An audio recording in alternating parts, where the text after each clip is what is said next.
All right. Well, the man of the hour is here. He needs no introduction, Mr. Reed Wilson, but we are going to allow you to introduce yourself anyways. I just kind of want to frame this real quickly for everybody that we are obviously in the same business, the same networks as each other. That's why we're all here. You found out about this through our Facebook group or God knows where. And we strive to have collaboration over competition. It's kind of one of those cliche things that people are saying, but we are living that out. So whether you're with the locker room or not, there's going to be a ton to learn and take away from today through Reed's, what I would say, transformation story, the gospel, your testimony, all the things, man. But we're going to try and get as real and crunchy as it is and not make this one of those webinars that you leave and like, okay, that was just okay. I want this to be amazing. I want this to be the best hour of your day. Fair? Fair. So before we enter into this, if you guys have questions, please put them in the chat, put them in the comments, wherever you're watching this, and we will do our best to address those. And we want to engage. We want to interact with you as well, so don't be shy. So without further ado, the man of the hour, the myth, the legend, all the things, broker extraordinary, Mr. Reed Wilson. The fans out there want to know you. They want to know, who are you? So tell us a little bit more about your story, your background, your brokerage. Just kind of build it up for us before we dive in. Well, first, I'm happy. Thank you all for joining, and let's have some good conversation. So I am Reed Wilson. I am in Richmond, Virginia. I am a foodie. You want to get on my good side, take me for some tacos and margaritas. I'll have a great time with you. I've never met a stranger in my life either. So I got into real estate in 2008, 2009. Prior to that, I was in retail management, lived that for 12 years. I got sick of working around the clock, 7 days a week. So naturally, I went right to real estate to work 7 days a week. Got into it in 2008, which if anyone was in the market then or remembers, the market tanked. Fielded a lot of questions from my family and friends of why I'm going into real estate. I can only go up was my answer. I said that over and over. I can only go up. And got my license 2008, 2009. In 2013, I decided to leave that company. It was an amazing company. I loved that brokerage. I loved the teamwork. Still friends with the owner of that company. But I was ready for something new. And I was ready to kind of create something for myself and a home for agents to call for their business, right? To create that culture. And we opened up the Wilson Group, and that was 2013. So we are going on 10 and a half years and having a blast. Amazing. Yeah. And by the way, hey, I'm going to type this in the chat, comment or type in the chat where you're from and how long you've been a broker. So we just heard from Reed, Virginia, and you've been a broker. What'd you say? 13 years? No, 10. 10 years as a broker, yeah. 10 years as a broker, got it. So we're interested. Tell us how long and where you're from as well, because part of this is also for you guys to network and learn and grow with each other. So don't be a 007 secret broker owner, just like you're telling your agents not to be a 007 secret agent. All right, so drop that in the comments. Let's see it. All right, so that gives us a little scope and background of your journey there. And I want to get into this as quickly as we can. But first, what we do every day for a living, yourself included, we talk to a lot of broker owners, people in leadership positions, and certainly agents. A lot of people are struggling right now. And I'm not trying to feed that narrative. I'm not going to feed the fear. I think there's opportunity, especially now for those who are willing to pursue it, right? But just to acknowledge that people are struggling right now. As a coach who helps other broker owners like you, what do you see is the most common challenge that maybe folks on here are facing today? From your perspective? It's a great question. And I mean, we're hearing those stories out there, right? And so I think one common one is the broker owners that I'm talking to and seeing and hearing from, they're wearing 1,000 different hats. They're doing everything. And I want to speak for me. That was also Reed 3 years ago. I was broker. I was a broker in production. I was a recruiter, a trainer, an admin. You're doing it all. So you're wearing a lot of different hats, and we don't know how to take advantage of leverage or outsource or what have you. Another one that kind of still ties into that with those many hats is they're still in production, and they're on that, what I call a hamster wheel of that production. You need to get out of that production level in order to grow, but yet the broker's production is needed to pay the bills and get left in the company. In some cases, they're not even taking home their own commission. And another one, if I may add one more, no defined goals. They don't have a place of start. So I feel like that's all kind of a few of the most common ones that I'm hearing. For sure. So take all of them then, or tackle one of them if that works for you. But what coaching advice would you give to somebody to help them overcome any one, if not all of those common challenges that you're seeing today? Yeah, so I would say to that, instead of focusing on 100 different goals, let's get really intentional about 1, 2, or maybe 3. Create a 90-day game plan, and let's create specific action steps that will get us to that one goal, that second goal, that third goal, and stay the course. Let's not get shiny bright light syndrome to goal number 17 over here. Stay the course with 1, 2, and 3, or what have you. It's really good.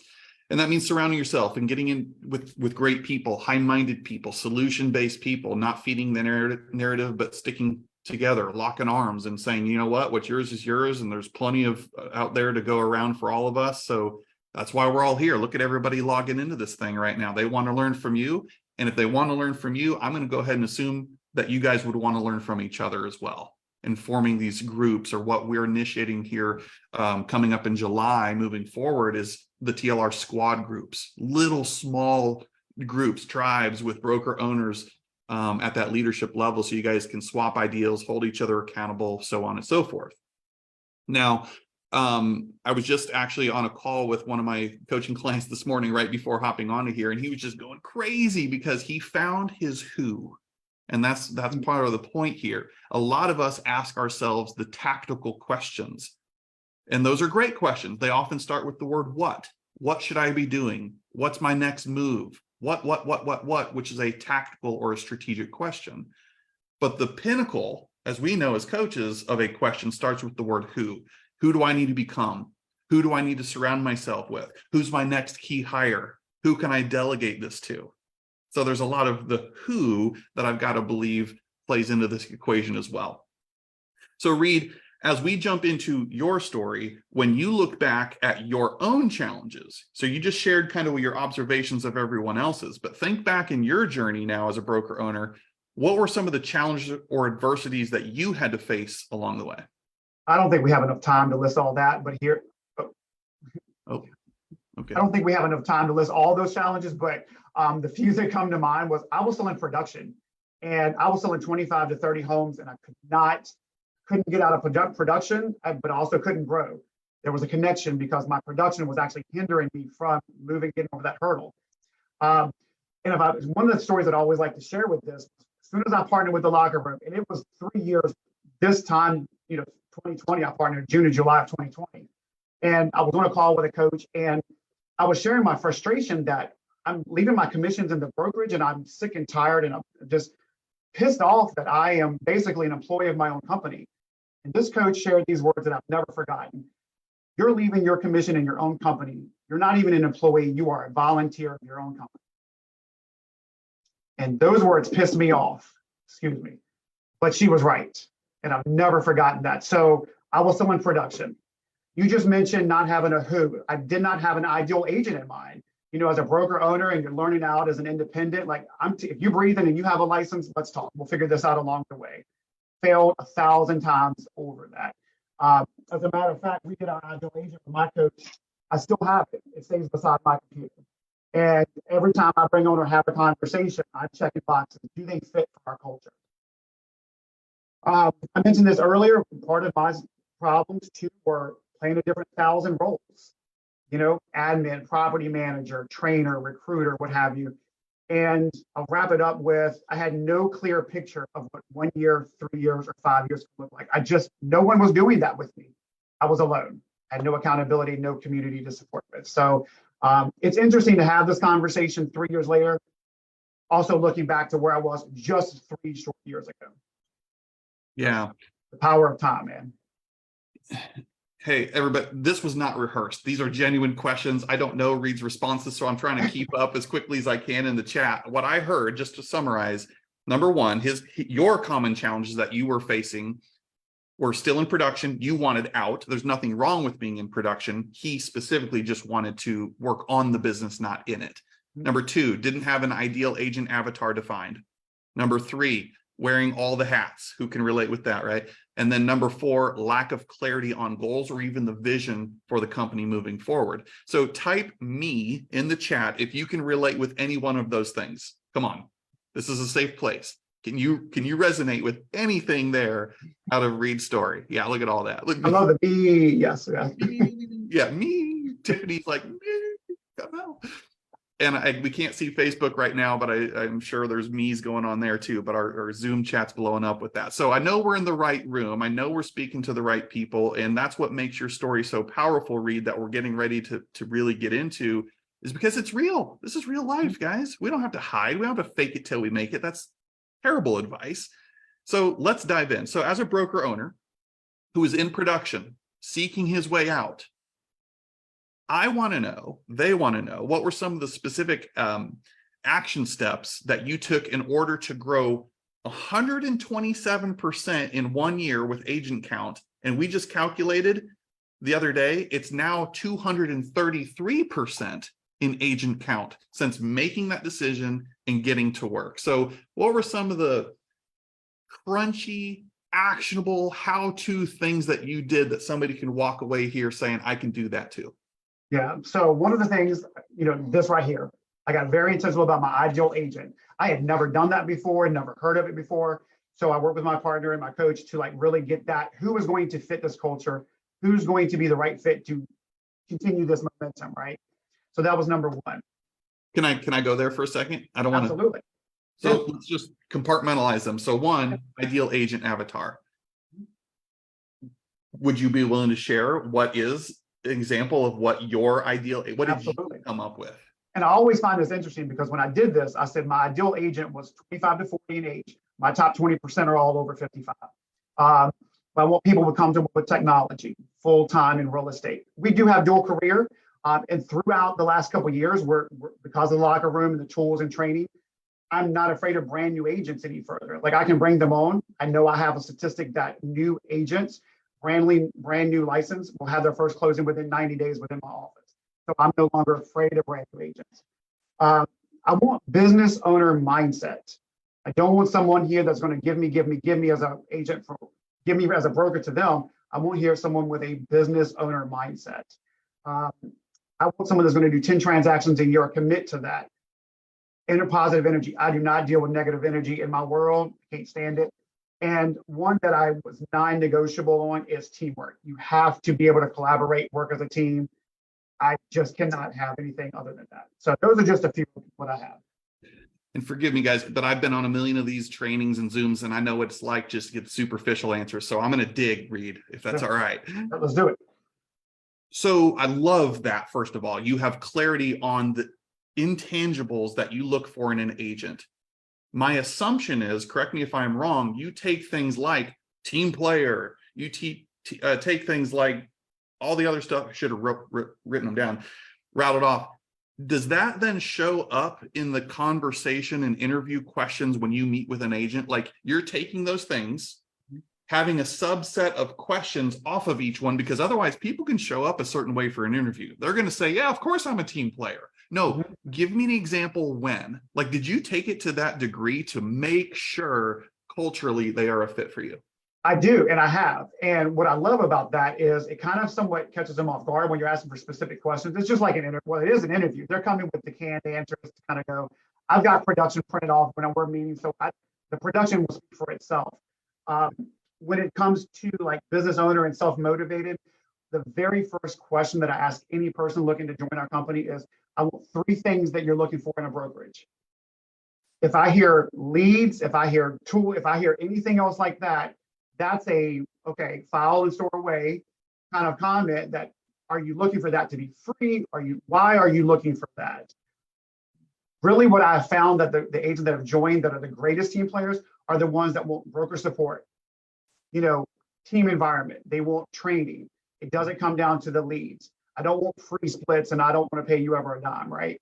But I always start the question is, what are 3 things you want from your brokerage or you would like to have from your brokerage?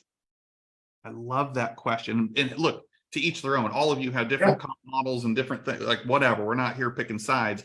But for Reed, He knew his model. He stuck to his guns on his model versus trying to appease everybody. And you're on this split, you're on that split. No, here's who thrives. You looked internally first at here's the people and the commonalities they have and the reasons they thrive in this environment. Let me just go note that and find more of them versus trying to bend and flex for everybody with a pulse who comes your way saying, please hire me. And I love what Kristen's comment was there. You kept it front and center on your desktop screensaver. Out of sight, out of mind, no way. So can you speak to that a little bit too? Yeah, once we did this, again, this was all new to me. We're getting some momentum.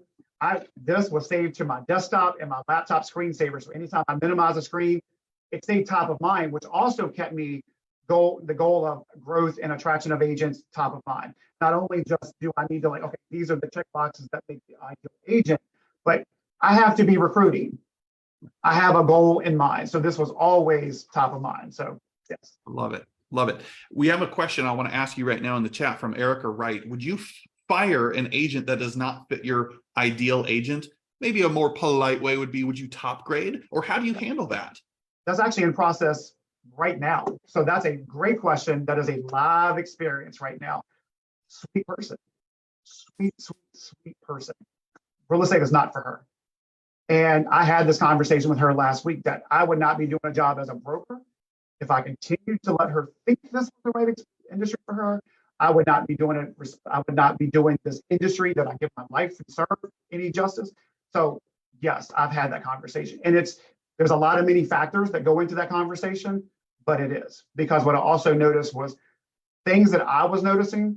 I'm not the only one noticing it. The other people are noticing it too. And then what's happening is that was hindering training and our collaboration Monday. So I had to put a stop to that. So great question. That's a lot of experience within like 5 days. So yes. And I just, those of you that may not know Reed, I'll say this, that is spoken from a cheerleader. The man literally has pictures holding pom-poms. He's the biggest cheerleader that I know of as a broker owner of his agents. But here's the catch. You can love on somebody so much that you love them right out of this business. Think about that. That's good. That's a learned discipline to have that carefrontation conversation, because your avoidance behavior from not having that uncomfortable conversation the way you think it's going to go down in your mind, you are now absolutely complicit to their failure. If you're withholding and you just onboarded them and already you're noticing that they're not doing the things and you're not calling that out, you're only feeding the problem. And Reed has learned, I don't think you've always been that way. No, I haven't. Yep. He would have said, you're trying hard, you're doing okay, just stick around. They're not bad people. But sometimes the greatest gift we can do is have that tough love conversation, let them go, and maybe they thrive somewhere else. They just didn't thrive there with you, and that's okay. And if I may add to that, that's also where in the ideal agent, again, I keep coming back to that, but minimum production standards. I was able to come back and say, hey, in addition to all the other things that I'm recognizing and observing, we're not even hitting our production standards. So it's not just necessarily I didn't make this decision.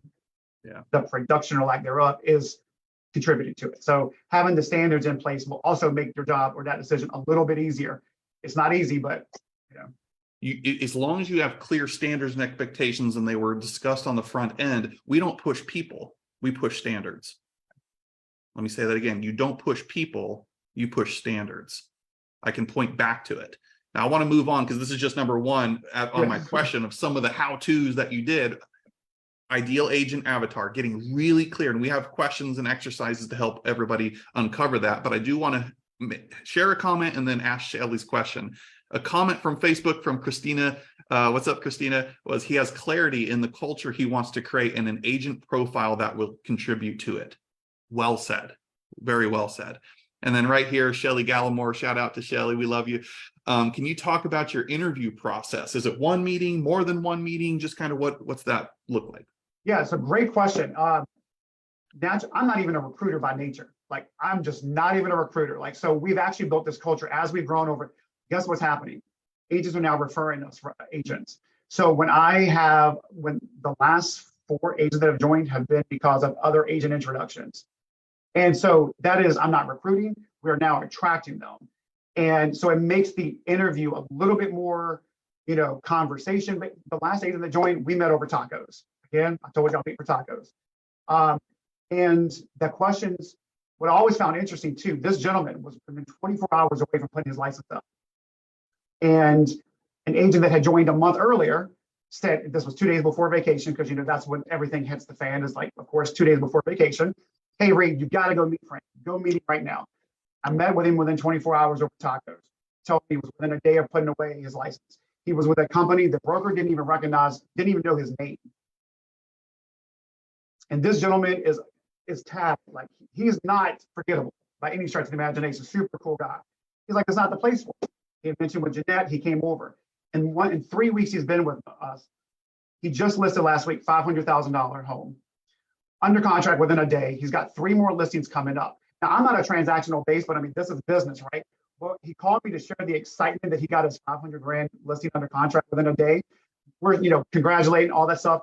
And anytime an agent calls me, the last thing I ask before we hang up the phone is there anything else I can help you with today? And he was like, no, man. He's like, one, no one's ever asked me that before, but just keep being a great coach.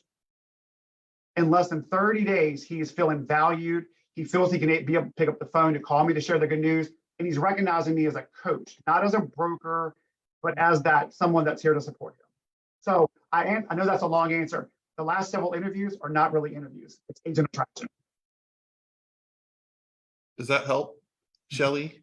I mean, it's a different, I know the nature of your question. So he's not necessarily recruiting, but I guess in a normal circumstance, Reed, do you generally know after one meeting with somebody if they're a fit? Yeah. Or do you give it multiple times to kind of reel them in or whatever? Yeah, I mean, there's been times where I know right off the bat, someone walks in and within 30 seconds, you're just not going to be a fit for me. It's a gut instinct. It's how I've always worked. There has been some where we had a really good vibe and they need to, a couple of days to think about it. We'll come back for a second one. So it's kind of case by case.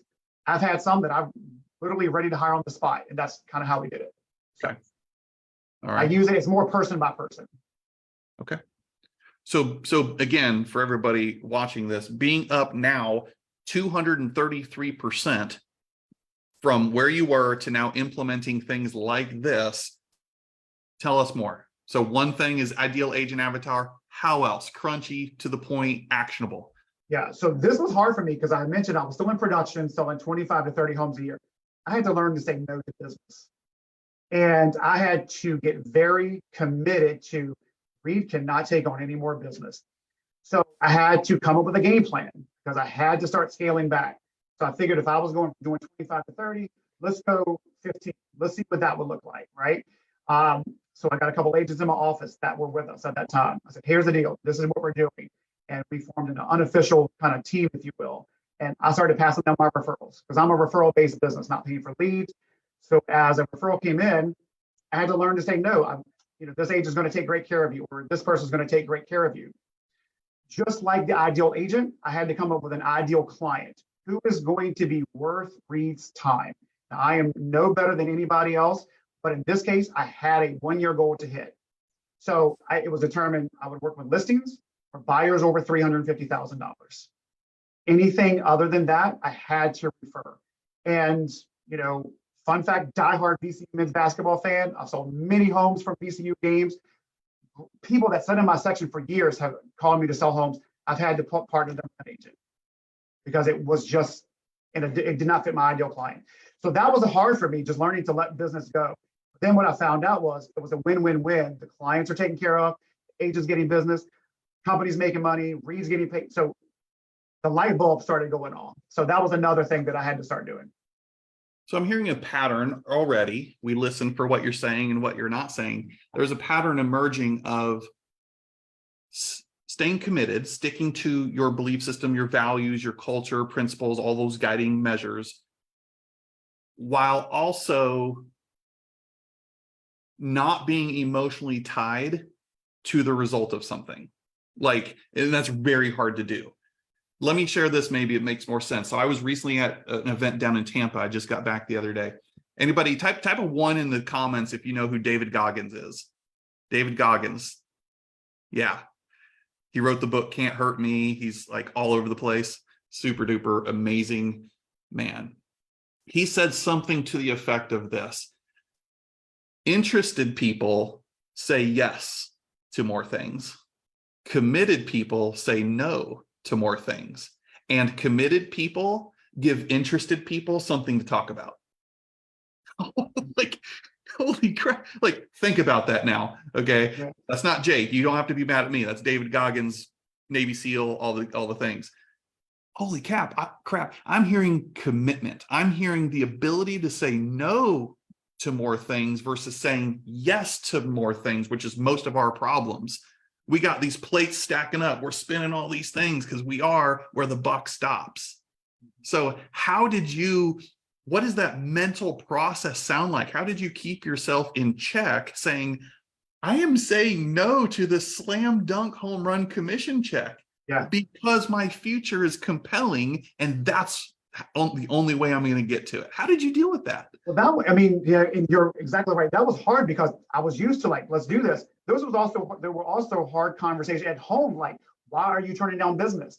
I have to turn down business now because I can do one or two things. Lane A, stay where I'm at. Lane B, grow. I know future Reed is going to be happy I took this road, right? So let's just go. So those were also hard conversations at home to have. But I had to just go for it. And then it honestly got easier. Now, quite honestly, the only production I do is by referrals. Again, that fits my level. If I never sold another house, I'm okay, because I love the path that I'm on right now. So the production that I do have is strictly by referral base. So when you get this time back that you're not in production, you don't there's a difference between I have to be in production versus I get to be in production. Reed gets to be in production. That's his choice now. So many broker owners have to be in production. And if we remove your production from the equation, your company's not profitable. We want to have your company beyond profitable, even when removing your own production from the equation, right? So was there something you want to go, Reed? Oh, no, I was just saying, yes, exactly right. Now I get to choose who I work with. So, yeah. Yeah, right. And it's a choice. So we're not knocking it. Look, if you decide you want to stay in production, that's cool. Like, maybe you love it and that's great. But again, Reed's story is, in 1 year after making that commitment, he is no longer in production. So my question through all that was, is it just, hey, I'm not going on these appointments and things anymore, so I just get to eat chips and salsa and a margarita? Or what did you fill that new time back with to be more income generating towards your future objectives? Yeah, so that time now that I was freed up was to put back into the growth conversation. So traction. We also, and this kind of ties into another crunchy thing that we did, was we came up with a number of 25 agents that I had to get. That was the number that once 25 hit, literally there's no scaling back production. It's no production for Reed. So I was now able to put that time back into conversations around growth, attraction, working on implementing leverage, because Reed was wearing 1,000 different hats. So defining plans for admins and creating roles for someone to take over property management. So that time is now freed up to kind of help us get to the goals that we need to go. So there's something in there that maybe you're getting to, maybe you're not, but I'm going to ask it because somebody, if I want to be Reed, I want to accomplish exactly what you did, and I'm writing all these notes down. There's something behind that. What was significant about the number 25? How did you arrive at that number? In the event somebody here wants to kind of reverse engineer, how many agents do I need? How many closings does that equate to? And once we achieve that, I can comfortably bow out. Yeah. So one of the things that we did the first week when I partnered with the locker room with my coach, the broker action plan, we did that, and we took, gross commissions and average sales prices and took what company dollars would be. And that number determined, like, that was the number that I had, via the action plan, and also my comfort level. Could I have done it in 20? Probably. But also there was a little bit of mix of my personal comfort plus some numbers and reverse engineering of 25 in there of the numbers. Gross commissions, all the data. Because you were at 9, if my memory serves me. Yep. At the time, you're at 9 agents plus yourself. Yep. Your goal then was to get to 25. And once you got to 25, you knew with all the other variables that I could comfortably begin phasing out of production. So if everybody here is thinking what I'm thinking, I want to ask you, what did you do from 9 to 25 to close that gap? Like, did you go about recruiting differently? What did that look like for the agent gain? Yeah. So You actually mentioned this top of the conversation. We tell our agents not to be secret agents. I was a secret broker. I was a secret office. So I started getting super loud on social media. I was not afraid to hey, I'm growing. Come on this train ride with me or not, but either way, we're growing. Actually on a call, like you had made the comment one time, Jake, was, you're not here to compete, you're here to dominate. And that's Sounds like something I would have said. Yeah, you said, I was like, oh, that's pretty good, Jake. So I wrote it down. And because at the time when I was having recruiting, I was coming at it from a recruiting mentality and trying to cater, how can I get you? How can I get you? Versus this is what we have. I know we're the bomb brokerage in Richmond. Let's just make it happen. So I got more loud, more intentional about the conversations. The other thing I started doing was, because we're getting loud, now it's catching attention of friends that I had in the marketplace that are also agents that know a lot of other agents. So then they started reaching out to me. And one conversation, Panera Bread, one time, we had a conversation with her, known her for years. She's like, hey, I see, what are you doing over there? I'm curious, because now they're starting to see once you get loud, right? So we had a great conversation. Now that took about 3 months to work out some details. She came on board, and in 2 months, she brought 8 other agents. So I was looking now. So then that happened. Okay, how many more influencers can I find, right? So that was one conversation. I also started reaching out to brokers that I know their model does not take any brand new agents. Hey, I'll take them. So then they would refer me. So yeah, so it changed the conversation. Well, yeah, and again, it's sticking by your principles. It's who you're in business with matters, and because you stuck to it, maybe it took 3 months to get that big fishy, but once you did, it can happen like that. They brought 8 other people with them. Yeah. And so what I just heard, again, the underlying theme of commitment, consistency, right? What you basically just said is, I told my story. I stopped hiding, stopped being apologetic about it, and I just got loud. And if you're not telling your own story, who is? Yeah. Your competition. If there is such a thing as competition. Do you really want to leave it up to your competition to tell your story? Because they are, if you're not out there getting loud and telling it yourself. Nobody's going to be your own best PR person other than you. So Reed, pom-poms and social media and all these things, he got loud. People are watching. You may not think they are, but they are watching, aren't they, Reed? Yeah, absolutely. And if you remember a few minutes ago, I shared a story about a lady had joined us and then referred the last recruit. So now we've got this huge referral thing coming. She's a good friend of mine. We could never, so when you talk about earlier too, stick to my guns about what I have to offer. She's a really good friend of mine, 25, 30 deal a person a year. She wanted to join. We could never come to terms. I would not budge for her because I was afraid of what it would do to the culture. And I now see things as the end game. I'm in this for the long haul. I don't need it tomorrow. Well, it sounds great. I'm also okay if it happens at the end of the day, right? Well, 4 months ago, Brokerage completely changed everything on their agents. Who was the first person she called? And now she's with me. And even before she called me, she had already referred me 5 people, including her daughter when her daughter got her license. So it's now about just the relationship, more of the recruiting. Playing chess, not checkers. And Shelly's got a great question. I know, because there's a lot of servant, heart-driven people on this call right now. So I know that's what's behind this question. What was the impact on the 9 that happened when you went to 25? In other words, did you lose any of the original group? How did you prepare them, saying growth is coming? What was the WIIFM, what's in it for me portion about the growth for the original 9? Yeah, that's a great question. And that's something I was concerned about as we continue. And even as we continue to grow, my coach wants me to get to 1 number. I'm like, oh, calm down. I don't want to lose the magic, right? But what they started to see, the original 9, what they started seeing was, now there's more production coming into the office. There's going to be more friendly competition, but also too, there's more company dollar. And I invest. Any of my agents will tell you, I'm not sitting here taking all that money. I'm reinvesting it back into the office. Right. Locker room. We upgraded our office February of 2020. New tools, leverage. So they see that. And what's also happened now, one of my brokers who's been here since day 1, she is now super protective of this. She is super protective of the culture, making sure we have the right fit. Because of the growth now, she's also now a mentor. So there's been created opportunities for the brokers in my office from a mentorship program that now they get to, teach and train to keep the culture that we have, which frees Reed time up because I'm not stuck doing that. Well, So, don't you? Yeah. No, so I mean, as they've seen the growth and they know we still have growth mode, it's great. Everyone's loving it. And everyone, because there's a few, the top 20% I have, they all want to be number one. So they're all fighting to stay number one, which is great. Yes, it is. And don't you find that they actually want it? Like they want to see growth. If you aren't growing, they kind of, my experience at least, has been they begin to question it. Like, what are other agents seeing that I'm not seeing that's preventing them from coming here? Like it kind of screws with their mindset a little bit. And that new energy, that new blood, that new excitement that comes in, it's just great overall. So don't be afraid of growth.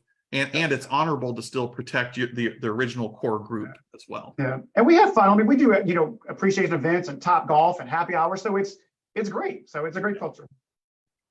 I want to keep this moving, but I want to hit Emily's question here. Reed, do you wear the training hat or have you leveraged that out? So I did, but since over the last year and a half with that broker that has now turned into mentor, as new agent comes in, so they, as a newly licensed sheep, they have to work with her for the first 3 transactions. And then once we have 1 or 2 new agents at a time, she runs an 8-week training boot camp, contracts, compliance, our CRM, stuff like that. So I would say we have like Monday collaboration, like for 2 hours every Monday. Everyone just comes into the office, work here, we'll have a topic. I kind of facilitate that. But as far as designated training, that is now leveraged off to our new agent mentor. Got it. Love it. Does that help, Emily? Yeah. Awesome. Okay. Before I move to my next set of questions, is there anything else you want to share in the world of that crunchy, here's how I did it? I've heard ideal avatar and all the things you've referenced so far. Anything that is missing from that? Well, so 2 things. I'll make it very quick. One, I kept the conversation going with my coach. It was accountability, which I had never had before. So interestingly enough, once you start having it, you start seeing the growth, right? So I was having that conversation. The second thing that was a game and life changer during this whole transition was I read the book Profit First.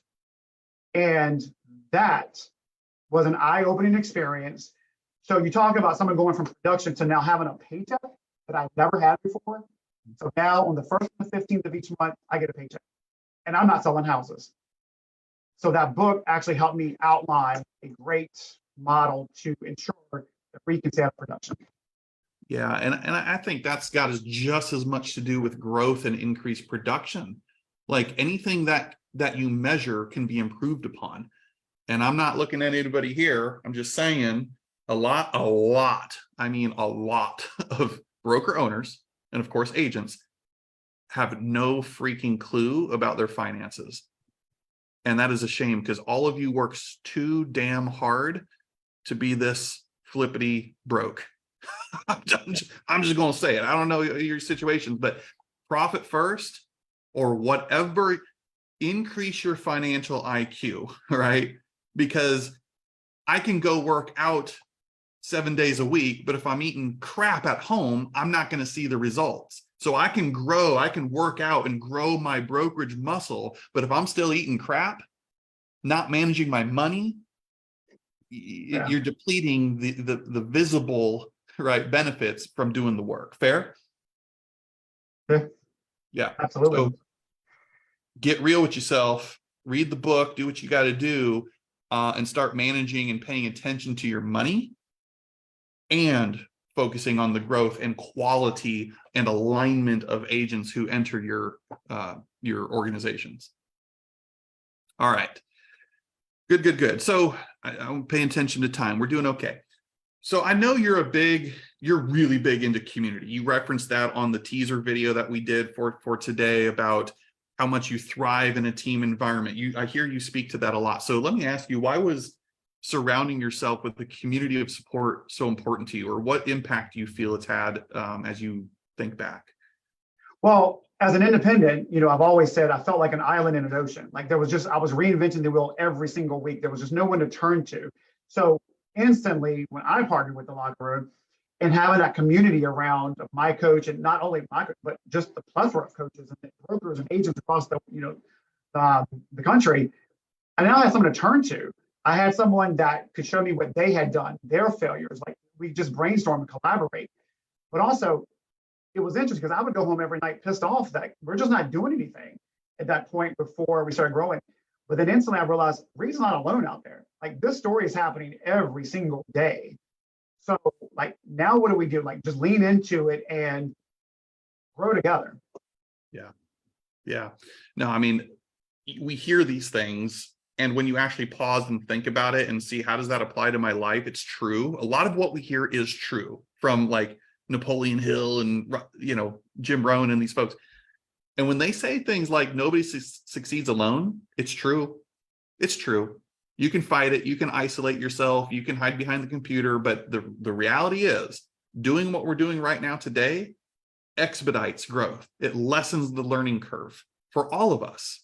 Reed is just one of many testimonies. I could probably unmute any one of you on here and you have a nugget of wisdom to share with everyone here. So why isn't that happening more? Well, it's because a lot of people are either too busy, they're making excuses, they're working out of a scarcity mindset saying, no, these are my secrets.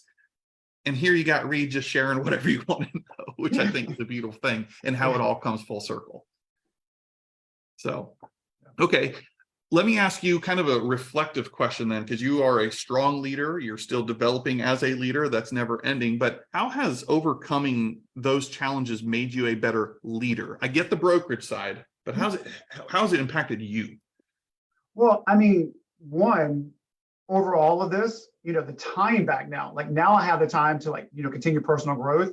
I have time to be present for myself, my home, office, of course, agents and brokers that I get to partner with and coach. But now it's just a matter of in becoming a better leader, I'm making further connections as to someone's why they need to get to 25 agents. Why do you want to get out of production? The why of everything to then help develop a game plan. And also that helps them be empowered to start working to their goals, right? So I've a little bias here. I feel like I've always had leadership qualities, so I've always thrived kind of in that. But I just feel like overcoming these specific challenges we're talking now, the time is now I'm able to invest more time that I did not have before. Yeah, for sure. So in other words, the prime beneficiaries of the sacrifices and commitments that you had to make are your people. And the agents, the people Amen. that have chosen you to say, I align with you. I want to be a part of your magical brokerage. And it's not just about the splits, the caps, the fees, the training, the whatever. What they're getting is the complete package. They're getting every book Reed has ever read. They're getting every conference Reed has ever attended. They're getting every conversation Reed has ever had. It's all of that they're getting. So my message to you is, brokers, stop devaluing yourself. Stop playing the race to the bottom. I don't care what your comp plan is. I don't. But you better be able to back it up where it's a solid financial statement. Otherwise, you're just competing for whatever sakes. And there better be more substance to it, meaning your leadership, whether you want to own that or not, matters, because people are often choosing you. And if they're not, the same reason they join you is the same reason they will leave you, because there's always somebody willing to do it cheaper or give them every promise under the sun. Would you agree with any of that or all of that, Reed? All of it. Absolutely. Yep. Okay, we have another question from Emily here. What are your production standards? She's trying to create expectations and standards within her brokerage. So I will ask, do you have production standards? Yeah, I have a production standard of minimum 10 per year. Okay.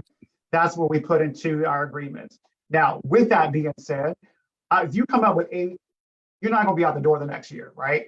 But my very first broker also made a comment that I've never forgotten. I want you producing and or participating. And that's the mantra. So while I have a minimum standard of 10 per year, if you're in here every Monday, if you're showing up on the locker room calls on Tuesdays, if you're mentoring or you're doing open houses or you're learning, and you end up with 4, I'm not going to be so mad. But if you're not showing up and you're completely disengaged, that's a different conversation. And I will say we're very blessed. Like we don't have a lot of agents that just completely cut off from us type situation. So hopefully that helps, Emily. Well, it's an element of a greater standards and expectations conversation, because if somebody's hearing that and you want to play the other side of it, you could easily say, well, Reed, then it's not a standard. It's a suggestion because you're not holding it. So there's obviously more factors, because I would say if you're that black and white, it's 10 or else. If you finish the year at 9, sorry, dude, gotta go. Like, come on. We're not here to play with people's lives. It's a part of the conversation. It's not so do or die. I have a feeling with you, Reed, as you just stated. Go ahead. Absolutely. And also understand, like, life happens. We've got an agent that only does 20 deals a year. He's going through a lot of health issues. Yeah. Right. I mean, there's other circumstances that come in. I am a human being, right? But I guess I want to make sure that the picture is painted that, that board outside my office is not a parking lot for your license. It's not to collect dust. So you gotta contribute something. So yeah. I love that. And vice versa. Okay. If you guys implement something like that written that you can point back to about production standards and things, you better look in the mirror. You better look. What am I doing to create an environment that is conducive to that person achieving that standard? Because if not, it actually might be more on you than it is on them. So just be very careful. I'm not trying to lecture you. Consider the whole part versus it's their fault, their fault, their fault, when maybe there's a heck of a lot more you could have done too. Yep. All right. I've got a couple questions. Shelly, how do you communicate the standard? Oh, it's in the agent agreement. Yeah, so it comes up during our initial meeting or interview or taco lunch, whatever. So that's kind of what we're talking about, but it's also in their independent contractor agreement. So they don't not know about it. That's for sure. We're in the contract business. For the love of God, before you sign something, read it, So, like, it shouldn't be a surprise to anybody, and go ahead and communicate it front and center, like you said. Then Erica asks, how do you How do you manage holding expectations as you scale? Are you meeting with all of the agents at the end of the year? No, I'm not meeting with them at the end of the year. I'm meeting with them all the time. I don't get to December and realize they did not hit their goal, right? Because if that's the case, you're too late. So like, we're in constant conversation, and people coming and going out through the office. I'm engaged in their transactions, like, hey, congrats on the listing, or hey, congrats on the buyer, what have you. So I know what's going on, and it's not from a micromanagement point of view, because I am not a micromanager. These are business owners. But I do stay engaged in their business. So once a quarter, we do a one-on-one, a formal one-on-one to make sure they're on track. Other than that, it's through that. Mentorship program has been a game changer for our brand new agents to get them hitting the ground running faster. It gets them towards their goals. Yeah, it should come as a surprise to nobody if you're having dialogues and paying attention to it throughout the year. It shouldn't be an uncomfortable conversation or a surprise to anybody. We're just hitting it early and often until we can course correct. And shameless plug, on the 30th of this month, Friday the 30th, I am conducting my annual halftime event where we have a chance to really hit that reset button and paint a very doable picture for the last 6 months of this year, since we're at the halftime mark. So we would love to have agents attend that. If you're interested, reach out. Last one real quick from Emily. How do you compensate the agent who is taking on the training responsibilities? Yeah, great question. And that comes at no additional expense to the brokerage as far as a salary, which was really great. So our new agents are required to work with her for the first 3 transactions, and it's a 50-50 split. Agent gets 50%, and the mentor gets 50%, and then they still have to go through their split with the company. But it's a referral fee back to the mentor for that part. Yep. And it's for her time. And the goal is, by the 3rd one, she isn't involved as much, because that's the goal, right? Is to kind of get tiered off. If they want to continue after 3, that's between them. But basically, she gets a 50% referral fee. Yeah. Guys, let's do a quick check. Are you getting value from this? Give Reed some love if you're getting some value. He didn't have to do this. He's taking an hour out of his day to be here and pour into everybody and share openly. I think that says a lot about him, right? It says a lot about our culture. That's what it's about right there. So yeah, Reed is my superhero. I agree. I want to party with you, Reed. Actually, I'm going to get a chance to do that in Orlando. Condo's almost ready. Come on, you got a spot. Yeah, that's right. Yeah, that was part of it. He got his dream condo. Where is that again? Puerto Vallarta. Yeah, Puerto Vallarta, Mexico. There you go. Amazing. So real quickly, as we bring this kind of to a close, this is an opportunity for I guess I'm going to give you, because a lot of people here, if you're here, you know of the locker room. I'm not here to sell you on anything today. If you like it, cool. If not, that's cool. We're going to keep doing these no matter what. But if somebody was on the fence considering, what would you say, man? Like, what if they're on the fence about jumping in? Just speak to that. Yeah, I would say don't even think about it, just do it. Like seriously, don't, without hesitation. But I don't even know how I came across you. I got into your sandbox at some point, right? And I got connected, and I told that person, my coach, I could not afford this. But I also, on the flip end of that same breath sentence, I could not afford not to do it. Something had to change. And then also I would say is be committed. Like it's an investment, but it's an investment to your future. And don't just show up and 30 days later and see this as a line expense, right? Like, got to be committed. Do the work. Like, my story is great. I mean, it's far from perfect, but I did the work, and I still do the work every single day. So that's the thing. Don't think about it. Do it. Be committed, and be honest with yourself and your coach. Unless you're having the hard, open, transparent, the good, the bad, the ugly conversation, you've got to have all that laid out in order to move forward. So that's the first few things that I would say to that. Hey, well said. Better from you than me. They won't believe me, they'll believe you. So look, guys, this is the one and only part I'm going to share and talk about this, but we just released a couple different options for you. So introducing path one. If this is something you want to explore, this is, you can read a little bit about it. We can send it to you all.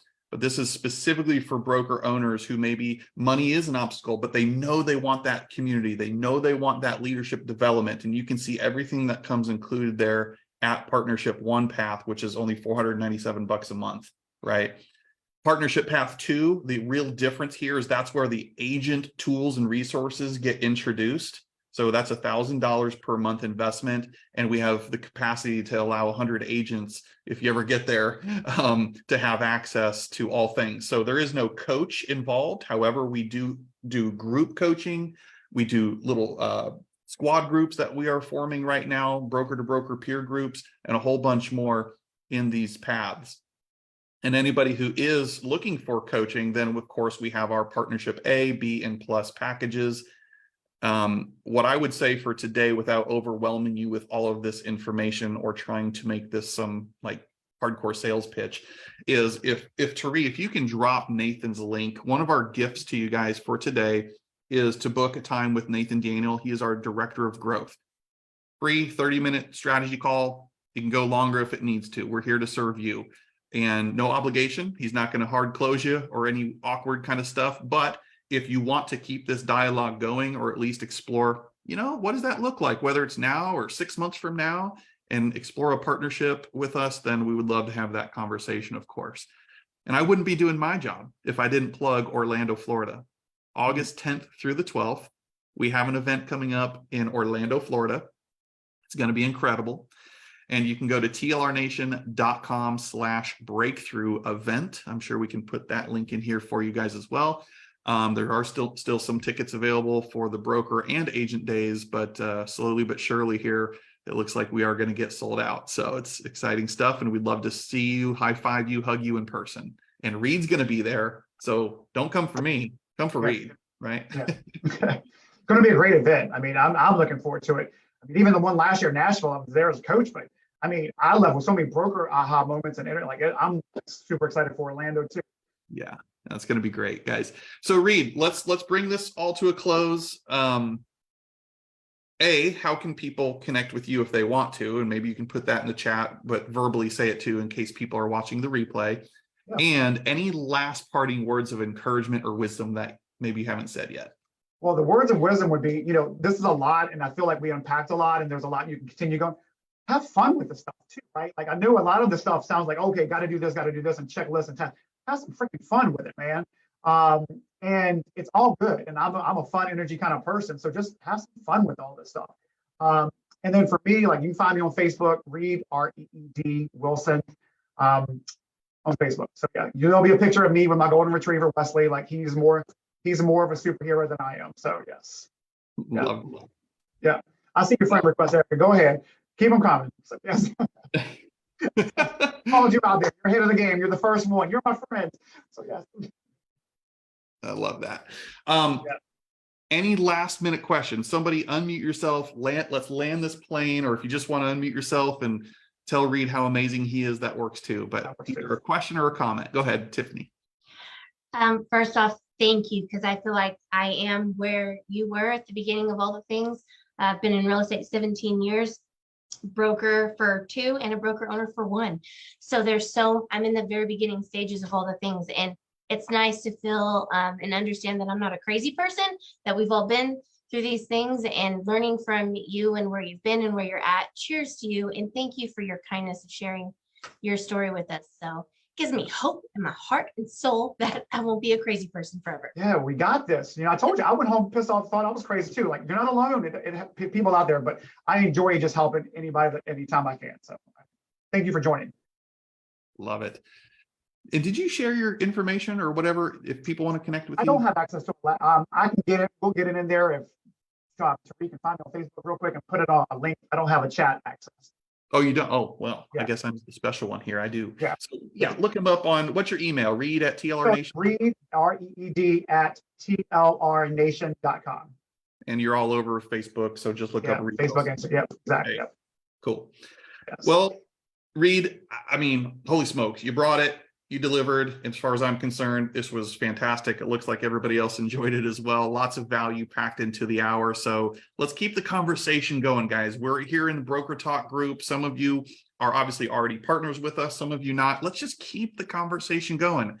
As my college baseball coach used to say, have fun, stick together, and play like champions. Real estate is a contact sport. Let's go get our jerseys dirty. Your leadership matters now more than ever before. People are hungry for it. Get loud, share your story. We're here for anything we can do to help you guys, okay? And get booked with Nathan Daniel. You're welcome. Yeah. I regret doing that, said nobody ever. Okay. Yes, you will not regret that, I promise. You got it. All right, everybody. And the link is in the chat if you want to grab it. We'll put it in the Facebook group as well. We appreciate all of you for sacrificing an hour out of your day to be here. We'll talk to you again soon. Bye, everybody.